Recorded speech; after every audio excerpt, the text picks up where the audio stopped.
Bergantiños, lugar de Moraime, en Muxía, e terra de Bergantiños son topónimos que recordan os Brigantini, latinización dos brigantes, que terían o seu centro en Brigantium, onde César desembarcou. En nome da ciencia lingüística hai que empezar por dicir que Brigantium nada tivo que ver na orixe do actual topónimo Betanzos. E tamén hai que dicir que na lista de povos galaicos que deixaron os romanos non figuran os brigantes, pero que ese Brigantium do que si falan estaba en terras do pobo dos Ártabri ou Arrotrébae, nas Rías Altas. Hai, en cambio, brigantes en Irlanda e Britania.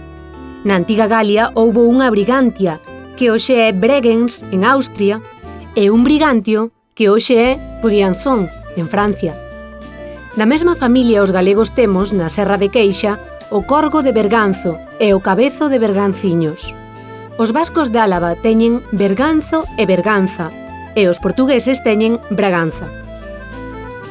O que sabemos certo é que da raíz indoeuropea breg temos a base céltica brig, que significa altura, elevación, e tamén xa vila ou poboación que escolle a altura de fácil defensa, é dicir, o castro.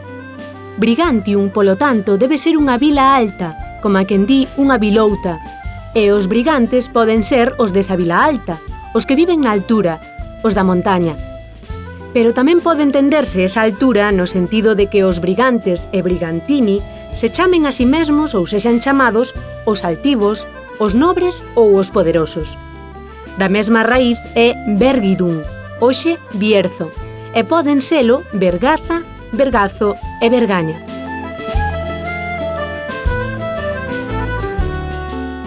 Ben falado! Os príncipes e as princesas viven nos castelos. Insecto pequeno de cor negra que garda o alimento do verán po inverno. O formiga. Paxaro que é símbolo da paz. Bomba. Animais que voan e que fan niños. Paxaros. O que usamos para xogar son os xoguetes. Es como sabes. Bergantiños elles unha terra farturenta e por iso está habitada dende antigo e ten un nome tan antigo como acaban de ver. E que di o refraneiro de Bergantiños? Pois di que a terra rica en mel, en cera ou en liño. Quen queira vivir en Bergantiños ten que tratar en mel, en cera ou en liño. Hoxe temos 4 denominacións de orixe de queixos, ningunha de Bergantiños. Pero miren, en 1975, en Carballedo, provincia de Lugo, aínda corría este refrán: os mellores queixiños, Curtis, Aulloa e Bergantiños.